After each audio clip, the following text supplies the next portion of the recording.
Hello friends, welcome to another session of video shorts, and today we'll be talking about two very interesting and very confusing cases from gynecological imaging. So first case is that of a 16-year-old female who came to us with pain in left lower abdomen. So the two important things that we had to rule out were ureteric colic or some form of colitis. The patient was sent to us for a transabdominal sonography of the abdomen, and this is what we found. I want you to have a look at this transabdominal scan and make your own observations. What do you see here? We can see the uterus, we can see the ovaries, and apart from the uterus and ovaries, there's something wrong. There's something additional which is seen in the left side of the uterus. What is this particular thing? What is this particular pathology? And why is it causing pain in this young female? Let's have a look at the case from the beginning once again. So this is cervix. This is the region of cervix, which looks normal. And when I'm going superiorly, I can see the uterus looks apparently normal. The endometrial thickness is defined. I don't see any endometrial lesion, but there's something that I'm seeing on the left side of the uterus, that is in the left parauterine location, or you can say it is probably in the region of the left broad ligament.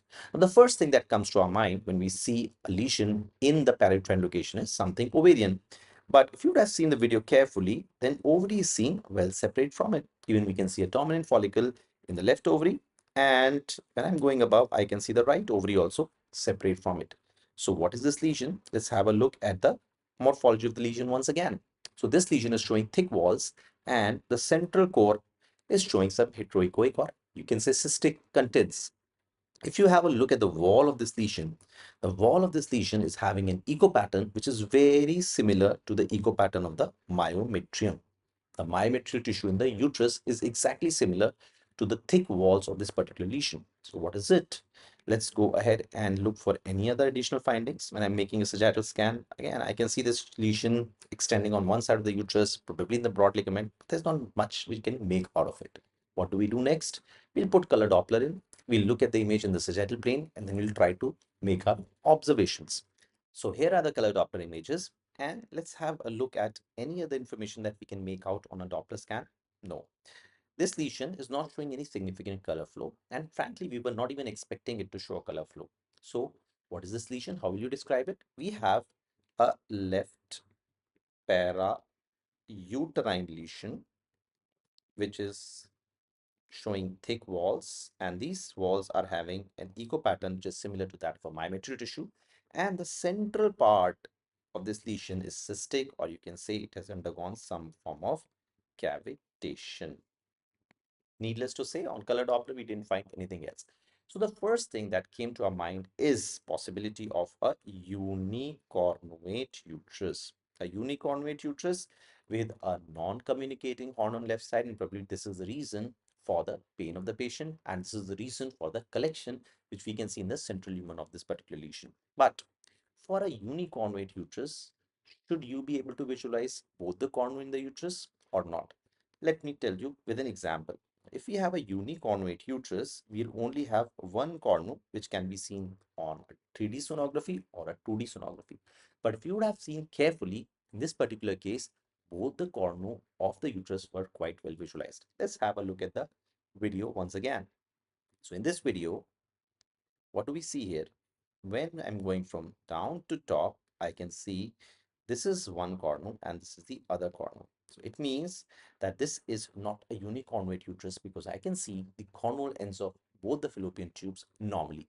So this is a lesion which is mimicking a unicornuate uterus. It is located in the parauterine location and it is showing central cavitating chain. The answer to this question is ACUM, which stands for accessory and cavitated uterine mass. So what is this accessory and cavitated uterine mass? Basically, it is nothing but some people say it's a congenital pathology, others say it is focal form of adenomyosis. Now, this is typically seen in young females. It is now recently being diagnosed in more and more patients after the advent of sonography. It is seen typically in females less than 30 years of age, and classical presentation is that of pain in the lower abdomen. What is its relevance? Why you should be aware of this entity? Because it is a very, very close mimicker of a unicornuate uterus. I hope you remember this case for the rest of your life. So now let's have a look at our next case. Our next case is equally interesting. Now this case is of a married female, 28 years of age, who already had a kid, and she came to us with pain in right lower abdomen. Now, when you have pain in right lower abdomen, it's just like a Pandora's box. You can have appendicitis, you can have ureteric colic, you can have colon pathology, cecal pathology, tubo-ovarian pathology, and whatnot. So the patient was sent to us for a transabdominal sonography. I want you to have a look at the transabdominal scan and make your own observations. What can you see? Again, we can see the uterus very well demarcated, and alongside the uterus, but on the right side, we can see a thick-walled cystic structure. Central part is cystic, and the ovary is seen well separate from it. If you would have seen the previous case, then this case looks very much similar to our previous case that we saw before. But there is one basic difference. Now, because this was a married female, and in this case, we could do a transvaginal scan. So we decided to do a TVS for her as well. We can see some amount of fluid in the POD as well, but this lesion is seen well separate from the ovary. This was the basic reason why I wanted to have a look at this case from the transabdominal viewpoint. So this is the uterus. We can see the endometrial thick cavity, and this is that thick-walled cystic structure which is present on the right, parauterine location, and the ovary is seen well separate from it and is perfectly normal. Now let's have a look at the transvaginal scan.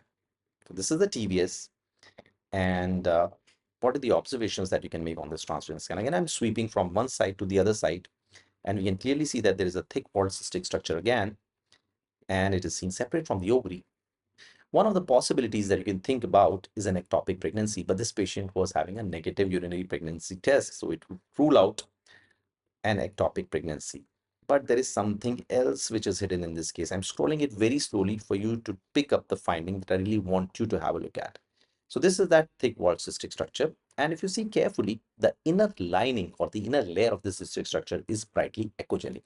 It just looks like an endometrial tissue. Again, we have two differentials.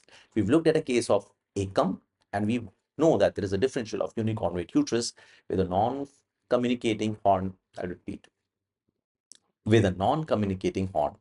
So to differentiate between the two, I've already told you we have to look and count the number of cornu. If you would have seen carefully in this transabdominal scan, when I started the scan, I could show you one of the cornu here. But when I'm sweeping from one side to the other side, do you see a cornu? One cornu should have been present here, but I don't see the cornu here. And in place of that cornu, I can see that this thick walled cystic structure is placed. So this is actually a case of unicornuate uterus with a non-communicating but functional horn. How to prove it?